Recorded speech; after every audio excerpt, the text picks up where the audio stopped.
Olá pessoal, tudo bem? Meu nome é Alex Vargas e hoje eu vou te mostrar aqui na tela do meu computador como que eu faço um faturamento uma média aí de 100 mil reais por mês. Pessoal, olha só, eu vou te mostrar aqui uma das nossas contas de pagamento, vamos lá, bem recente. Pessoal, olha isso, dá pra acreditar nisso, fevereiro de 2019, olha só, de faturamento online. Clica aqui embaixo agora, tem um botão, clica em cima dele para você acessar agora o treinamento Fórmula Negócio Online. Aí você vê, você falou, a Turquia está junto ali, está do lado, junto com o Paquistão. A Turquia e o Paquistão são amigas. Mas só que aí dentro desse cenário todo tem escrito bíblico aqui. Da senhora, tu fala isso com qual autoridade? Falando em quê? Baseado em quê?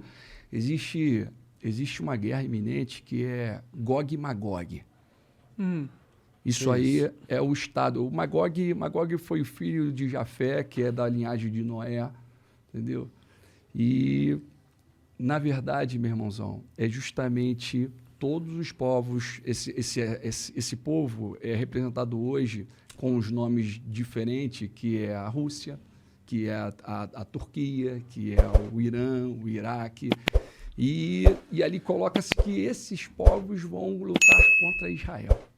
E você vê que Israel é um país tão da presença da glória, tão escolhido de Deus, que em vários momentos da história, você vê que a ONU ela é de 1947. 1948, a ONU, com Oswaldo Aranha, ela vai e coloca Israel de volta como uma nação. Correto? Em 2018 fizeram 70 anos disso. Israel vira uma nação. Em 1948, quando essa Assembleia da ONU verbaliza isso, Israel foi atacado por 5 países. Ali ele foi atacado automaticamente pela Líbia, pelo Egito, pela Jordânia, pelo Iraque e pelo Líbano. Os 5 lutaram contra Israel. Quem venceu essa batalha? Batalha de 1 ano. O povinho assim, ó, voltando para a terra. Quem venceu? Israel. Não bastante, em 67 acontece de novo. Só que agora em 67 vieram 3 para cima deles. O Egito, a Jordânia e a Síria. Meu irmão, foi a Guerra dos 6 Dias. De forma sobrenatural, Israel vence aquela batalha. Eles tinham ajuda dos Estados Unidos e o caralho? Não, tinha ajuda do Senhor dos Exércitos, do Criador. Mas eles não tinham apoio do... Não, Entendi. a ajuda deles ali era do Senhor dos Exércitos, daquele que eu luto. É com ele que eu peito esses caras. É com ele que eu luto contra essas famílias, contra o sistema, que é hoje, mais do que nunca, a previsão está toda colocada, que é o caso dos Illuminati, que é o caso da maçonaria que vem lá atrás, que fica em segredo, no segredo, segredo. Né? Você vê a história aí do próprio Illuminati, dos acontecimentos e tudo mais, surge em cima do movimento do iluminismo. Sai o absolutismo, e a igreja, o rei, a igreja, o sacerdote, o nobre, a burguesia e os servos pagando imposto, e o rei, a nobreza não pagavam nada, meu irmão. E aí sai o absolutismo, entra o iluminismo, sai a economia voltada no mercantismo, né? e parte para o liberalismo, né? Adam Smith até. Então, qual é a consequência disso tudo? Para onde estão levando? Qual a direção que eles querem? Meu irmão, esse sistema, eles são de 1776, tal de Adam Weishaupt. Bom, o cara é professor de direito, um alemão. Hoje eles estão atuando até hoje, varão. Essas maldades todas aí, ó, esse sistema de hoje que está acontecendo no mundo, são eles que estão provocando. A troco de poder? A troco de... Assim, ó, é quando hoje você tem 8 bilhões de pessoas pelo mundo. É uma quantidade muito grande, 8 bilhões para eles. Eles começam a perder controle. Então chega um momento que eles trazem guerra, trazem caos e matam uma massa. Só que agora a preocupação justamente que agora as guerras atuais que estão próximas e com probabilidade de acontecer, nós estamos falando com bomba atômica. Que é muito pior. Mas essa guerra acaba com o mundo, né? Em teoria, se acontecer, né? Porque... Na verdade, se você entra na internet aí, vai ver quantos banners, quantos abrigos subterrâneos estão sendo colocados de autoridade, de pessoas do poder. Existe livro de crônica. A crônica, ela conta a história passada. Nós sabemos a história até os nossos avós. Nós não sabemos mais. Nós paramos ali. Os caras sabem a história de 1000 anos atrás. Eles sabem o que aconteceu hoje há 1000 anos atrás. Essas famílias que controlam esse sistema, entendeu? Essas famílias. Eles têm um recorde, só que em inglês e em português, um arquivo? Eles têm um arquivo da história que é superior até o arquivo conhecido pela humanidade, você diria? Sim, eles têm o controle da humanidade. Eles controlam, meu irmão. Na verdade, a ordem divina é crescer e multiplicar. Enche e subjuguem a terra. O mal ele vem para matar, roubar e destruir. E o mal cobra deles almas. Matem aí, agora é hora de morrer, eu quero almas. Não quer poder? Eu quero almas. É igual aqueles filmezinhos. Só que é tão loucura que você tem que dosar a informação. Você não pode falar muita coisa. De que forma, desculpa. Pode falar. De que forma eles controlam, como você vê eles controlando a humanidade, assim, tipo, quais são as ferramentas mais importantes deles atualmente? A principal é essa que nós estamos falando aqui agora. A mídia. Sim, controle total. Entendeu? Você vê ó, a própria pandemia, nós estamos o quê? 4 milhões, não chegamos a 5 milhões no mundo de morte. Mas há pouco tempo atrás, não muito distante, você teve a peste negra. Morreu mais de 50 milhões. Você teve a gripe espanhola. Mais de 50 milhões. Então eu posso te garantir que eles têm algo muito pior por vir. Muito pior. Daciolo, como é que libertamos e salvamos a nossa nação, então? Como é que seria isso? Que confronto é esse? Igual o de Israel em 67, com o Senhor dos Exércitos. Leva um povo a clamar, meu irmão. E esse é meu propósito. Leva um povo a brincar dando glória a Deus, a debochar, a fazer meme, que ele está honrando e glorificando o rei. Esse que é importante. Tu diria que então essa pandemia que a gente vive é o início de um plano? Eles começam assim, ó, eu sou contra qualquer obrigação. É como se eu falasse aqui, meu irmão, agora tu tá obrigado a parar de fumar.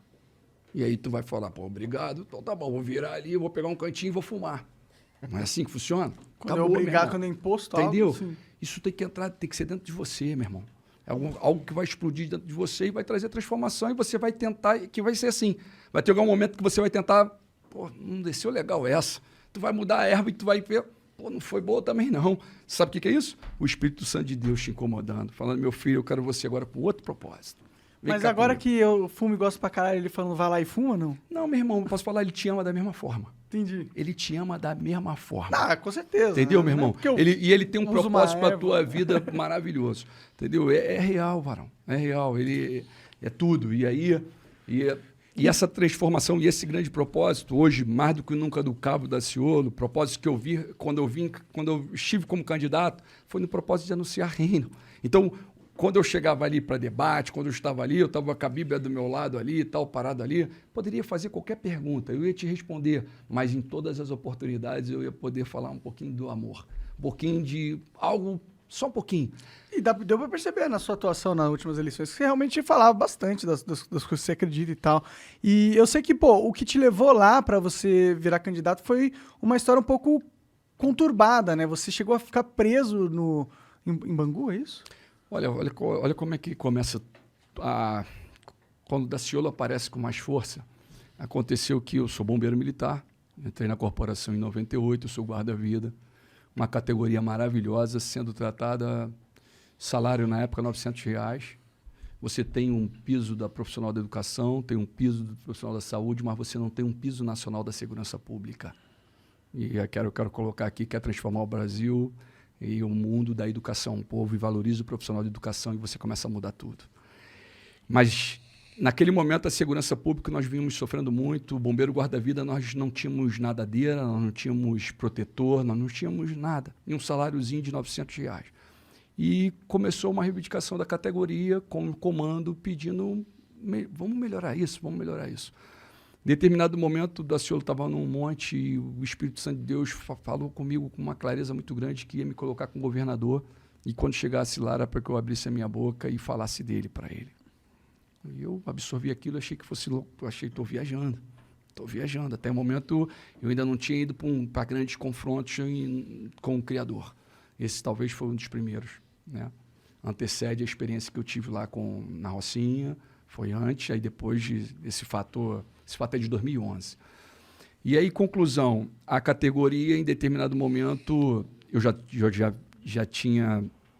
estava fazendo muitas lutas em prol da corporação, já tinha tomado uma geográfica, morava em Vargem Grande, no Recreio, o comando me botou para trabalhar em Niterói, longe melhor, pra caralho. Itaipuaçu.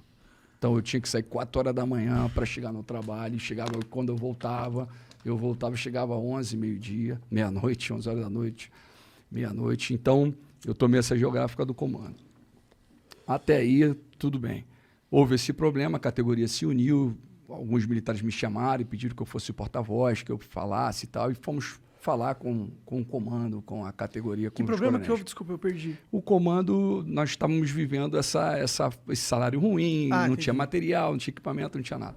Só que o comando não quis falar com a gente. O comando falou que não, e a categoria, aquele movimento foi crescendo. Quando os garotos me chamaram, os militares, eu falei para ele, olha, meu irmão, eu fico no movimento desde que nós possamos convidar um amigo para estar presente. E eles falaram, isso foi uma reunião lá no canal, na Barra da Tijuca, poucos militares, e aí eles perguntaram qual seria o amigo, e depois teve essa reunião também no Arpoador, e eu falei que era o Jesus Cristo. Permita, vamos convidar ele para fazer parte do movimento, e eu estou dentro. E aí eles falaram, vamos embora, senhor, vamos convidar Jesus.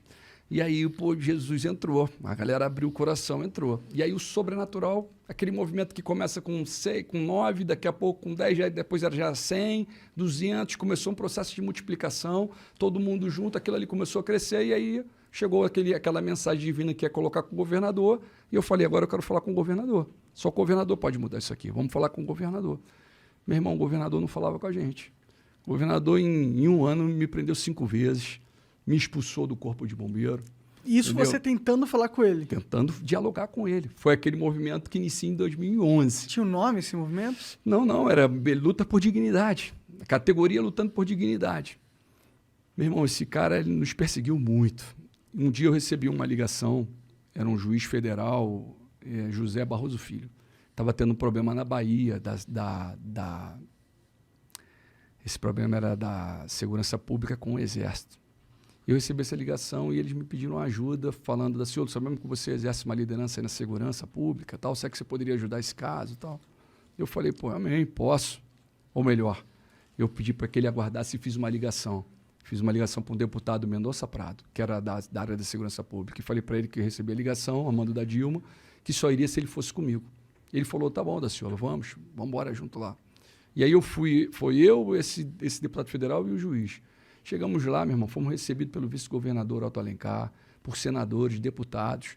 O general Gonçalves Dias era responsável pela missão, e eles perguntaram, senhor, tu entra aí com o juiz e tal? Eu falei, pô, entro, mas antes vamos conversar com esse povo que está aqui fora. As pessoas todas com arma na mão, um apontando para o outro, estava bem tenso.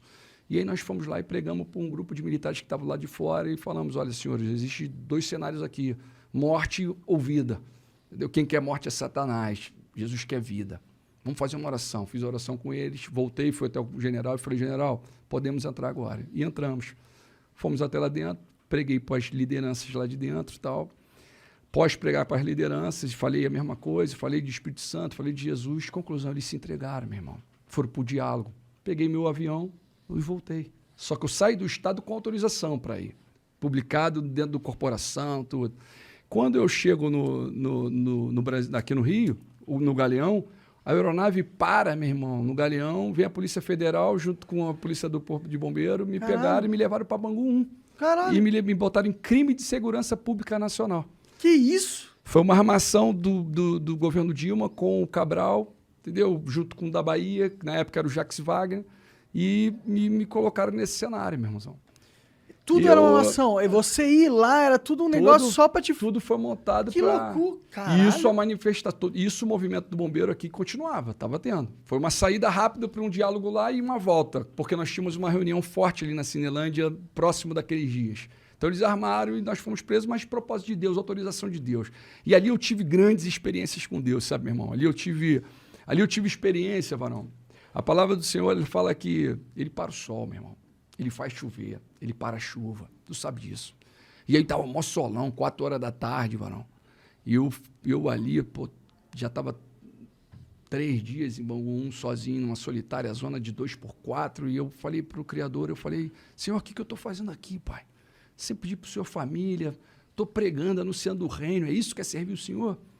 E aí eu falei para ele, falei, Senhor, faz chover, Pai. Estava mó solão, eu falei, faz chover porque eu não estou aguentando. Me mostra que o Senhor está comigo aqui.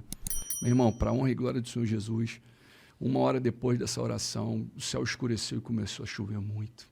E aquilo ali me deu uma presença, uma glória. Mas eu quero dizer para os senhores aqui, para a mensagem, Deus me tirou de dentro de Bangu 1 e me leva direto para deputado federal. E pegou todas aquelas pessoas que me jogaram lá dentro e jogou eles lá dentro. Hoje Cabral está lá dentro. É verdade, né? Hoje ele está lá dentro. Depois de 2 anos de movimento, querendo falar com ele, ele mandou me chamar. E aí a profecia se cumpre lá, o que foi dito lá atrás, que ia me colocar com ele. Eu fui até ele, levei uma Bíblia para ele, grandona, vermelha. Escrevi para ele, ó, Jesus é o caminho, a verdade e a vida, só através dele que você vai ter vitória. E fui falar para ele o que estava na época que Deus tinha me dado, que estava no livro de Daniel, um rei chamado Nabucodonosor, que em determinado momento achou que era Deus. E aí a mensagem para ele era, olha, as coisas que o senhor está fazendo está desagradando o Senhor. O mesmo Deus que coloca o senhor sentado daí, ele te tira daí. Ou o senhor fica certo, ou então as coisas vão piorar para o senhor.